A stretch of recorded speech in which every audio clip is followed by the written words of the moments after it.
Fife property saleability secret. The number every Fife homeowner must see. Before we get into it, let's QVT.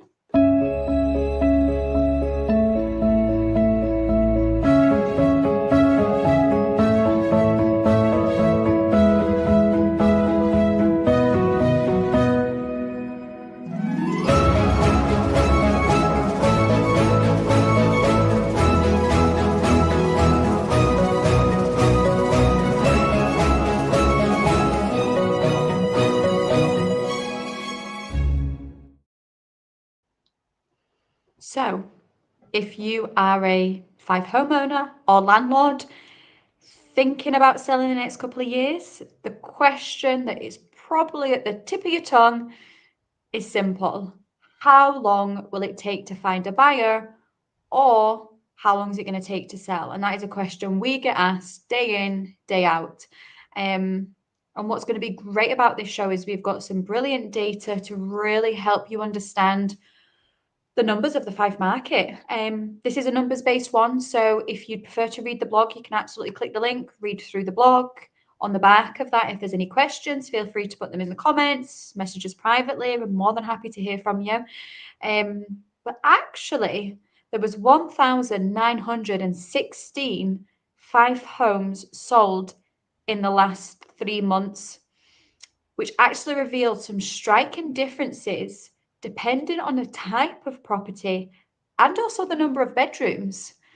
So on average, it takes 98 days roughly to find a buyer. Obviously, you will get the anomalies that are quicker than that. You will get them to take longer than that, but we're saying as an average, within Fife, factor around 98 days. But actually, we're going to dig a wee bit deeper for you, and the picture that actually changes. Let's start with property type. So you have 544 Fife flats and apartments sold. An average was 83 days, so less than your 98 days average. Then your next property type is actually your terraces or townhouses, and of the 265, on average, is actually slightly higher at 103 days. Next is your semi-detached, and we know they are the most popular property types. 509 semi-detached homes, and they actually took 95 days, so just a couple of days shy of your 98-day average. And then your detached homes, which do tend to be your higher price point properties, that is 49 of them on the market, and actually it took an average of 114 days, which again is higher than that 98-day average.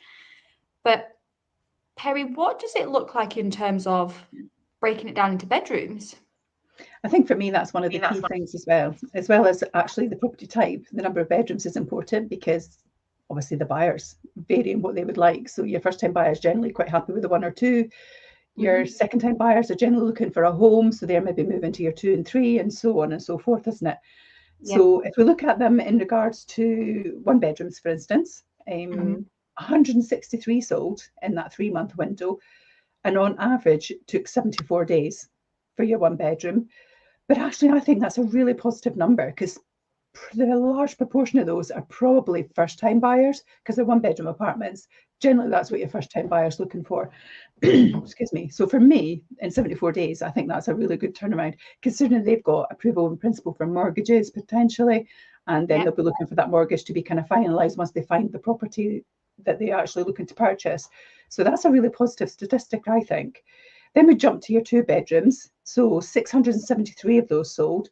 So nearly 4 times as many as your first-time buyer. You would expect that because, again, your first-time buyer is now becoming your resold, looking for the extra bedroom. And they sold in 85 days. So again, a really quick turnaround still. Jump to your 3 bedrooms. 661 of those sold. So very similar to your 2 beds. They took 101 days. And they're generally your semi-detached, aren't they? Yes. Then you jump to your 4 bedrooms. They took 310 days. Sorry, so beg your pardon, 310 sold in 117 days, beg your pardon. So again, still falling out of that number in regards to taking slightly longer than your 3-bedroom.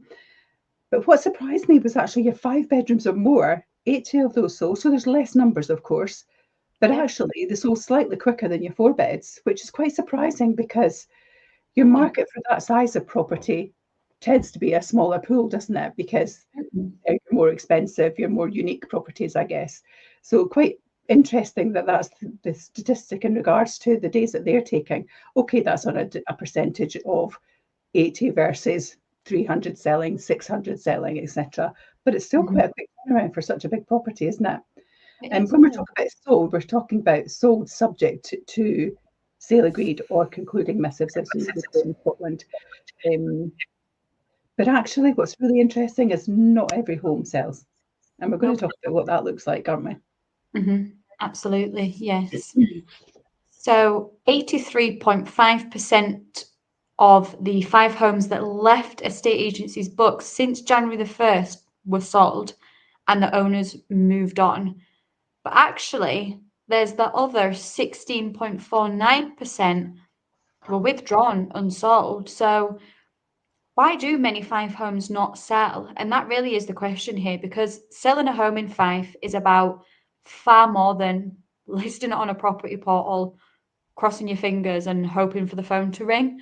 There are two main reasons why some homes linger, stick, stale, however your agent wants to spin it, but why they sit on the market or never actually sell. And they are two crucial things: price and marketing. Now, price is the first one we're going to talk about, because actually that is something that we speak about day in, day out until we are blue in the face trying to educate and really how important getting the pricing for your Fife homeowners is, because it's the most significant factor in securing a successful sale.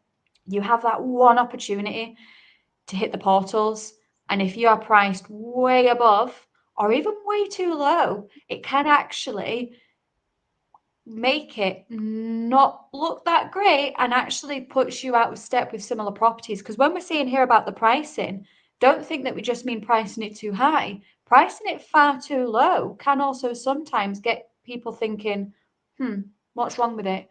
Why is it priced that low compared to other ones? Especially if you've got buyers that are seeing a lot of the market, they automatically ask questions and give it a wide berth. And you do get buyers that will ignore listings purely on price. Even if you have got 3 absolutely cracking photos that capture you, if the price is off, the price is off. Well, when people are searching for houses, they look at the pricing portals, don't they? And I think that if you're out there, perhaps you're a first-time buyer, you're not really sure how to approach what you're looking for, and maybe you know how much of a mortgage you could get, but you don't know how to find that properties. I think it's really good for you to understand, certainly if we use Rightmove example. On Rightmove, they basically, at the lower end of the market, you know, your 100,000s, they tend to go up by tens of thousands. So you can search a property, say, from 50,000 to 90,000, and you'll find yours. Then they kind of jump into 25s, then they jump to 50s, then they jump to 100s. So it's really important to get that pricing point right so that people can, A, find it with the money they have to spend, but secondly, actually pricing it right as well so your property doesn't get hidden and lost.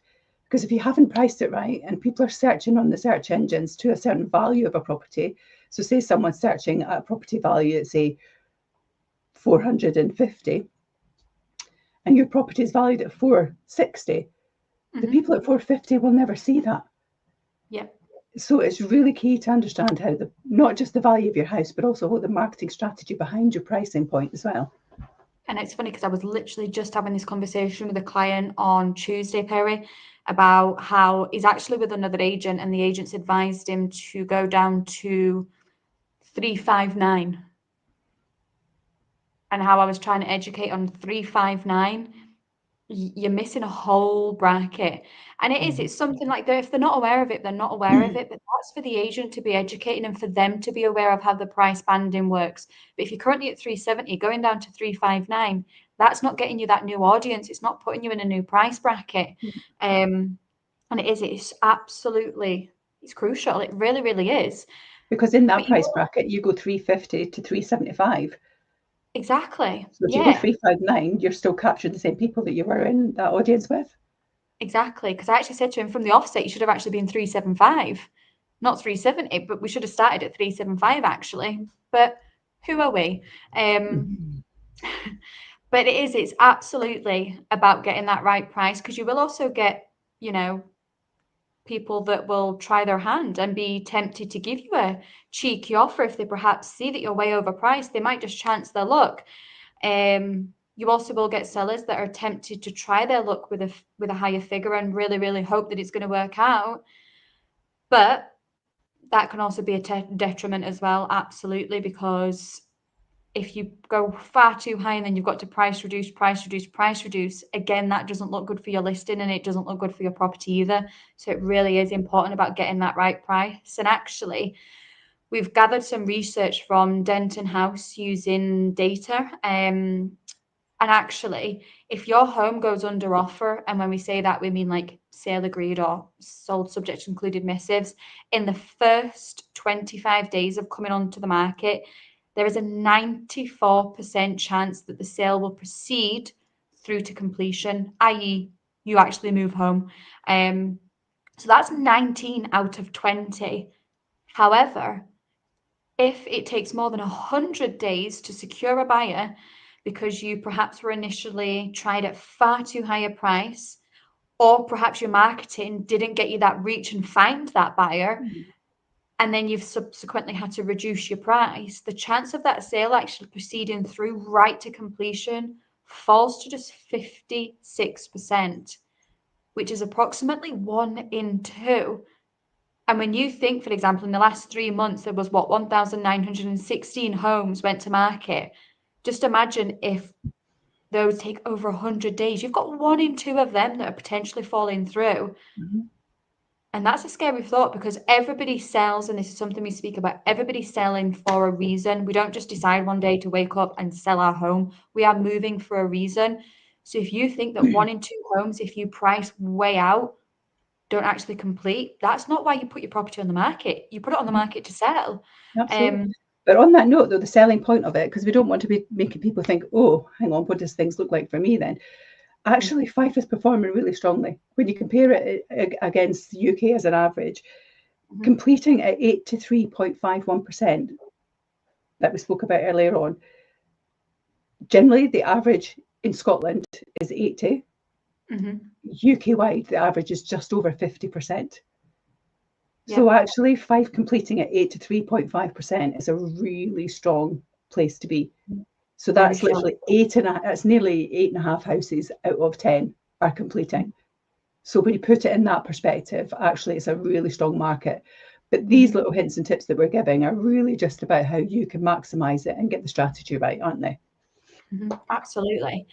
And it's when you are picking that Fife estate agent, you want that local expert that understands all of that and can give you all of that information and guidance. And please do not just fall for the one that kind of plucks a figure out of the air or makes you the highest asking price, because really the only thing that truly sets the value of your Fife home is what the market is also willing to pay. And we'll sometimes even get sellers that say that to us, it's only worth what someone's willing to pay. And there is an element of that, but actually, what is your agent doing to get the marketing, to get the reach, to get that pool of buyers that are willing to obviously offer on your property, and also that agent that is skilled negotiators to get you that best price? And that is the key here. Because yes, absolutely, you are what obviously the buyer's willing to pay, and not just what the agent says, and not what you hope for as a homeowner. And this is also something we speak about, is you kind of need to forget obviously the 2021, 2022 kind of offers over and what was people were offering on properties then. It was a completely different market in the pandemic. We need to be more realistic with the current trends in the current market. And again, an agent should be able to educate about that and give you their comparables and their case studies to demonstrate how they're going to get you that best price. Because actually, the best estate agent is the one with the best, most proactive strategy, with strong marketing and the reach to attract those buyers, that then in turn creates that competition, because that is how you achieve the highest price in reality. And that is really why you should work with an estate agent who knows the Fife market inside and out. And you can then work together with an accurate pricing strategy supported by the marketing, the exposure, the reach, your photography, your video works that we do. So it's all of those, and it's about asking more than just the buyers are willing to pay, because you also don't want to take a gamble, because as I said, you're moving for a reason. It's your biggest asset in life is selling your home, so you need to be entrusting, but it really is come down to getting that pricing absolutely right. And I've touched on it, Perry, obviously it starts with the pricing and then marketing, and I've hinted at that, but actually what is the power of marketing? Absolutely. Alongside your pricing, the way you market your property is crucial. It's actually vital, because actually, if you've not marketed it properly, it doesn't matter what your price is. No one's seeing it if you've not marketed it right. So it's absolutely crucial that you get that marketing strategy right.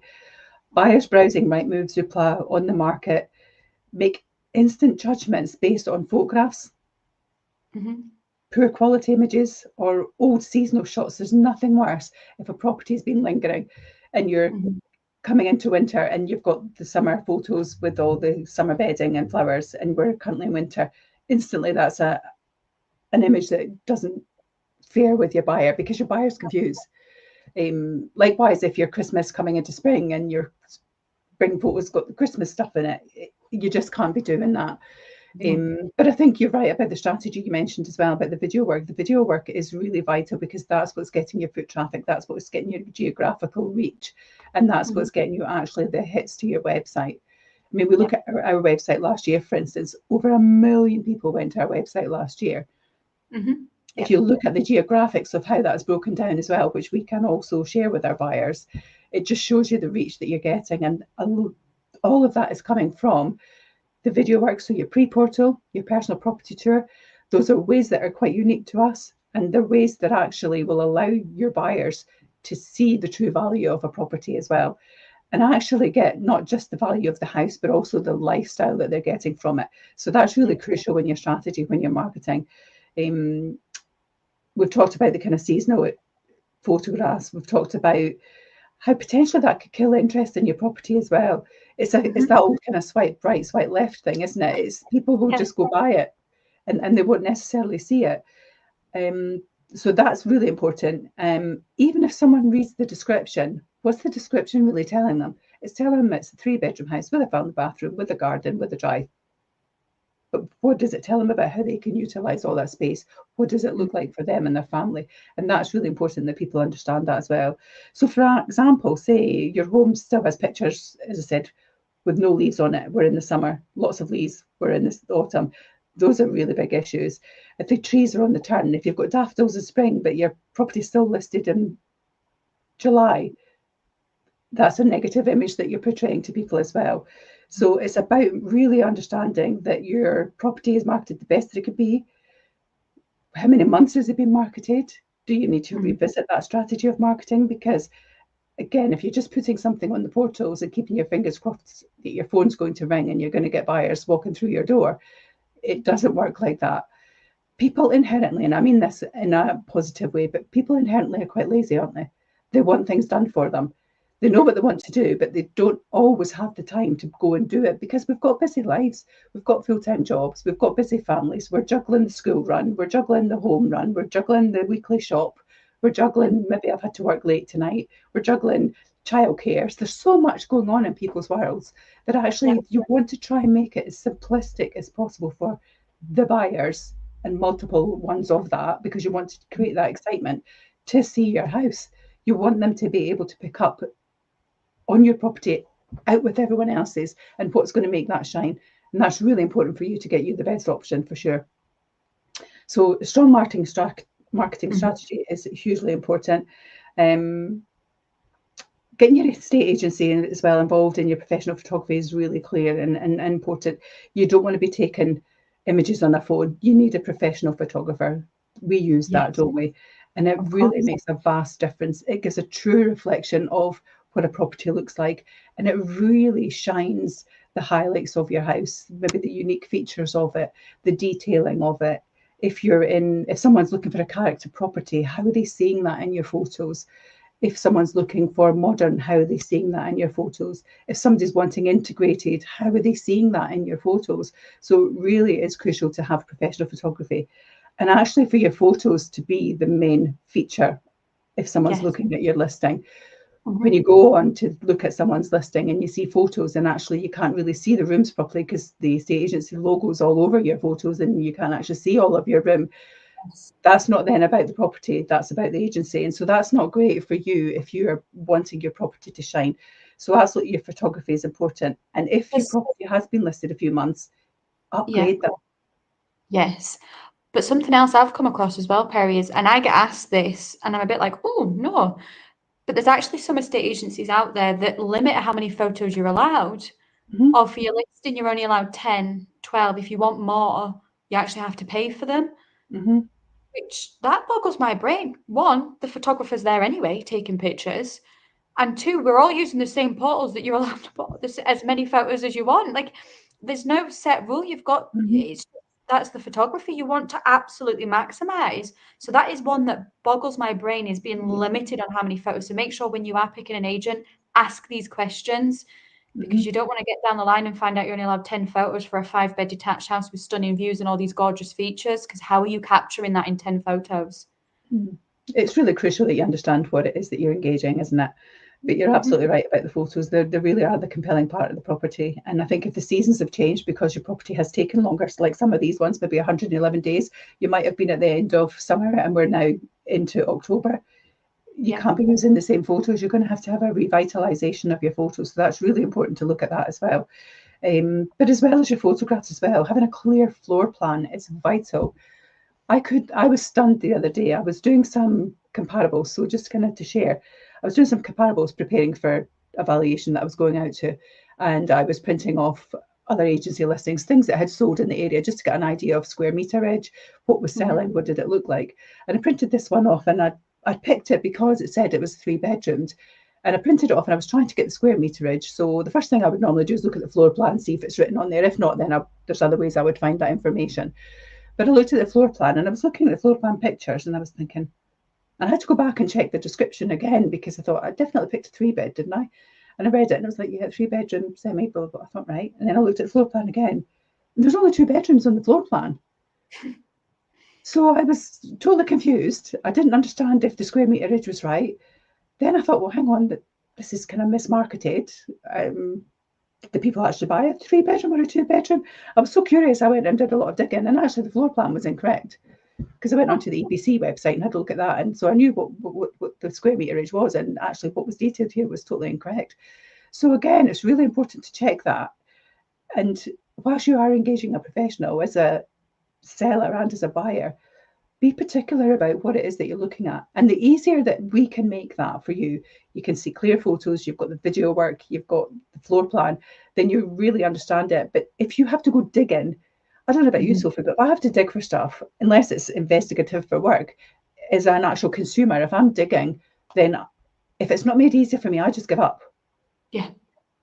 It's like if I go online shopping and I'm looking for something and it doesn't come up in the first couple of searches that I do, I just, I can't be bothered now. I stop. And I just stop. And people will do that about your house as well, because they'll just flick to the next one and go, oh, actually, that one's quite nice, and I understand everything about that one. So that's the one I'm going to go and view. I'm not going to bother viewing the other one because I don't understand what it is. So that's really important as well, vital. So yeah, definitely your pictures, definitely your description. Those are vital and key in regards to how your property will look. Then for me, for example, if the property is unique in some way, have you captured all that detailing? So really important to get that as well. The compelling description is vital too. The description from me needs to be really punchy at the beginning, because it needs to captivate. So, you've seen it on the website, you think, oh, I quite like those photos. Then you go down and you start reading about it. If it doesn't grab you instantly, then again, you're going to kind of potentially lose that buyer. So is it compelling? Is it telling me instantly what it is that this property is all about, and the detailing that I'm getting for my money? So compelling description is really important. All of that increases your buyer's interaction with the house. But also, nowadays, people expect to see video. It's a big thing. Not all agencies will do it. So again, you need to investigate that. But buyers expect to see a video tour. You get 360-degree virtual walk rounds. Personally, I find those a bit confusing because you're kind of zooming around it, and by the time you've actually watched it, it's on the next bit before you focused on where you're at. So where we do it differently, obviously, is the pre-portal and the personal property tours. There you're walking, talking video. So it's talking you through everything about the house. You're understanding all your integrated appliances. You're understanding about the key features, the log burners, the sash and case windows, the shutters. You're understanding the extension. You're understanding the outside space. Is there a hot tub area? Is there a sauna outside? Is there a home office in the garden? You're really getting that good feel for it. But what you're also getting is an understanding of the lifestyle that you get. Because when people move, yes, they want the property and it has to tick all the boxes. It needs 2 bedrooms, it needs a kitchen, it needs a lounge, it needs somewhere to park the car. But actually, there's more to it than that when someone's buying as well. So is that compelling and really telling the story and selling the lifestyle and the location as well? Because we've got buyers as well, just with the change in lifestyle for people with COVID, which I know we keep saying it and it's 5 years ago, but it still has impacted lives today. Working from home is a massive feature. Commuting is no longer a requirement. But actually, if they're near a train station and they work in Edinburgh and they have to go to the office a couple of times a week, then how do they know the train station's close by if we've not described it or talked about it in the video work? So it's really about understanding what they gain as well, because again, those types of people tend to be cash rich because obviously property in Edinburgh is more expensive, so they get much more for their money when they come to Fife, and they want to really see and feel what they're getting. So that's really important for me as well. So absolutely, all of those things are compelling, and people want to get that before they even come to visit your property. They want to understand all of this, so by the time they actually come to visit the property, they really know what the property is about. And the feedback that I get when I take people on viewings, instantly they kind of feel that they know you anyway, because they've watched the pre-portal and the personal property probably 100 times. But also what they say to me is like, I'm 95% convinced that this is the house for me. And when I'm coming to see it, I'm really just looking to understand, how does it feel? And is it right on the street where I think it's going to be? Because everything is about a feeling. It's all about emotion, isn't it? We buy with our senses and our emotions. And sometimes it could be spectacular. And then you walk in, I've done it myself, and you walk into a house and you go, it's lovely, but it feels a bit cold. I'm not getting anything. Then I'll go into other properties that are lovely and you go, oh, wow, this even feels good. It smells nice. It feels good. The sounds are great. It's all of those things that get that kind of tingle feeling, isn't it? And it kind of tantalizes all your kind of senses. So that's really important for buyers, because driven by emotion. It is. You buy by emotion, but it's engaging them with it as well. And if that makes yours stand out from everyone else's, then the good chance is that actually then those particular buyers tend to pay more as well. And that's what you obviously ultimately want to achieve, is to get the maximum you can for your property. So those are really important things.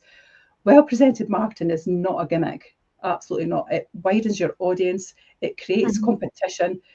And as I said earlier, in turn, it actually drives a better price for you as well. And ultimately, at the start of your journey, that's what you want, isn't it?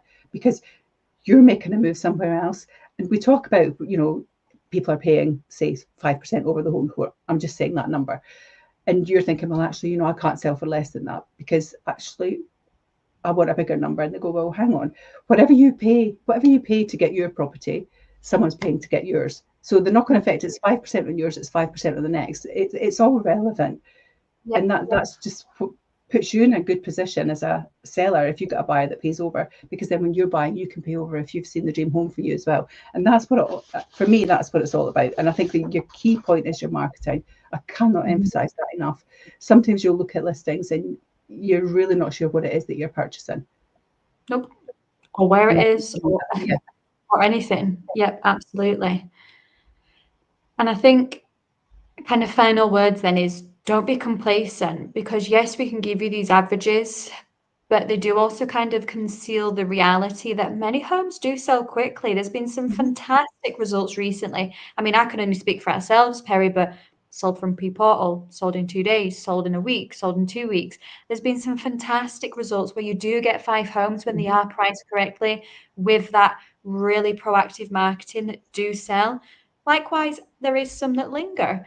Yes, but then that's also, you've got to look at price point for me there as well, though, because you tend to find certainly what we are seeing is anything really the 300 plus mark absolutely is taking longer. Because the buyers are different. 5 years ago, before the pandemic, cash buyers were out there. You also had the government obviously have changed setting home taxes. That's impacted people. So those people that were maybe cash rich, time poor, who were quite happy just to spend whatever they needed to spend to secure their seaside home, aren't necessarily doing that today. And so the buyer kind of pool has changed slightly, I would say. And then in turn, what that then does is the properties that are at that 300 plus point are just taking that little bit longer to sell. And that's just the nature of the market that we're in at the moment. And everything under that is performing really strongly. Yeah, absolutely. And it's a significant decision to make. It's your biggest asset in life. So it can feel absolutely daunting. So it really does need, and it also deserves careful preparation, clear communication, and then above all else, a strategy that is tailored to you and your property. And ultimately, it's all about picking that right agent and your pricing, and then actually making sure it's showcased in the absolute best light. Whether you are planning on selling or you're perhaps even on the market and you're just wanting to have a chat, absolutely reach out to us, whether it be via private message, whether you want to pick up the phone and speak with us. We are more than happy to help, but we always say is it's a big decision to make, so make sure you do your homework and make informed decisions. And we're always here to help. Likewise, if you're watching this and you want to read through it, you can click the link and you can read through the blog if you prefer. But I think that's been a great topic and some brilliant numbers in there that people won't have been expecting, Perrie. I think so. I'm quite impressed with that. You've got nearly an 84% completion rate in Fife. That's the highest in the UK. So we should be pleased with that. That's a great performance, and it shows you the value of property and the lifestyle that you get here as well. The cost of living here, generally we work on 6 times salaries. So the average salary in Fife is 32,000. So you're at, just shy of the kind of 195 point in regards to affordability. But the average home is sitting at 178. So that's a really strong position to be in. But yeah, as you say, if anyone's looking for guidance, we're happy to help. Again, if you want to share your stories, feel free to do so. And that's it from us for this week. Take care. Amazing. Take care. Bye for now.